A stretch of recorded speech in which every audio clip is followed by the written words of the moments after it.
Today, we're going to take a tour of something absolutely incredible, the microscopic army that's fighting for you 24/7. Yeah, we're talking about your immune system. So think about something as simple as a paper cut. It stings for a second, you forget about it, seems like no big deal, right? Well, on a microscopic level, that tiny little slice, it's a huge deal. That little cut isn't just a cut. It's a breach in your body's fortress wall. And the second it happens, alarms go off, and this ancient cellular army mobilizes for an all-out war against millions of potential invaders. Now, even before the cellular army gets the call, you've got these amazing outer defenses. Your skin is literally a physical wall, and it's even armed with its own chemical weapons, like antibiotics, and it has specialized guard cells ready to go. So what happens when that barrier gets breached? Well, that's when you call in the troops. And all of these troops, they come from one single place, the military academy deep inside your bones. Just look at this. This is basically the entire family tree of your immune system. And what's so wild is that if you trace every one of these specialized cells all the way back, they all come from just one single master cell. And here it is. Meet the hemopoietic stem cell, or HSC for short. This is the ultimate master recruit. I mean, this one cell has the potential to become any kind of soldier in your body's army. We're talking anything from a red blood cell carrying oxygen to a battle-ready immune cell.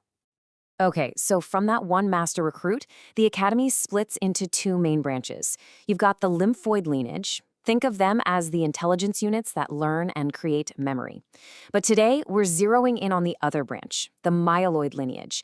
These are the fast and furious first responders of your innate immune system. All right, let's meet our first squad on the ground.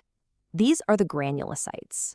And they get their name from these little granules they carry around, packed with toxic proteins just ready to be unleashed on the enemy.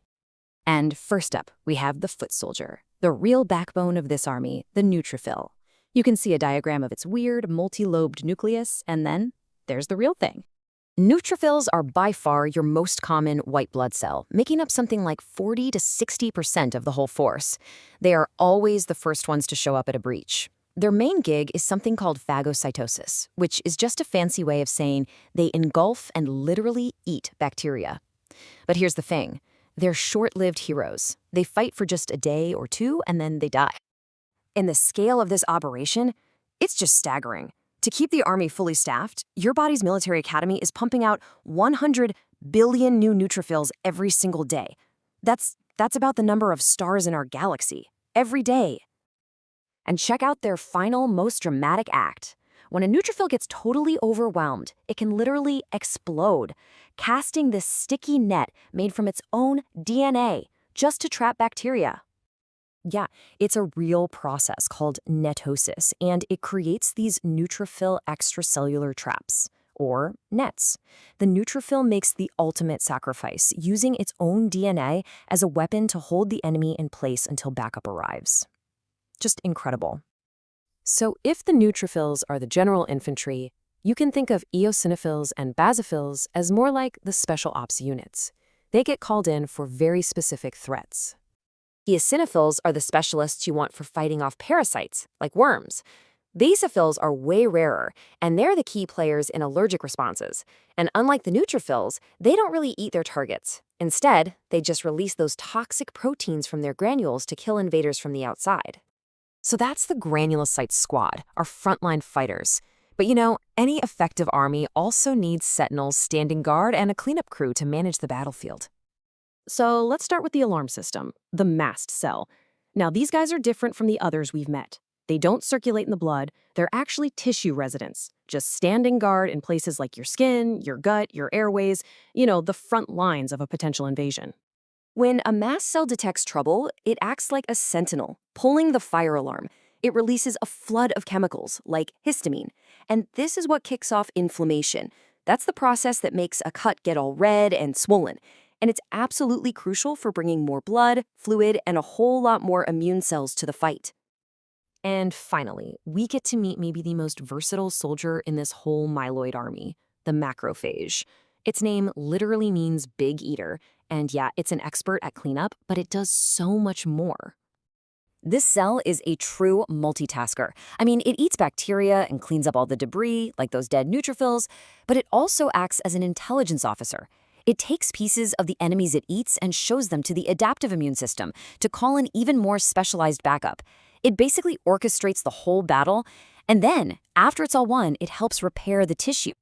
So where do these powerful cells come from? Well, they don't just hang out in your tissues from the start. They actually begin their life as a different, less developed cell called a monocyte that just circulates in your blood. So its journey is pretty simple but really effective. It's born in the bone marrow, it travels through your blood as a monocyte, and only when it gets recruited to a site of injury does it leave the blood, enter the tissue, and then mature into that powerful, multi-talented macrophage we just met. So from that one single master recruit back in the bone marrow, you get this entire cast of characters. The infantry, the special ops, the sentinels, the battlefield commanders. It's just this beautifully coordinated army, working tirelessly, all day, every day, just to keep you safe. But this whole tour leaves us with one final and pretty fascinating question. If every single one of these cells, from the neutrophil to the macrophage, comes from the exact same stem cell and has the exact same DNA, how in the world do they know how to become such different specialists with such incredibly different jobs? Well, we'll leave you with that to think about.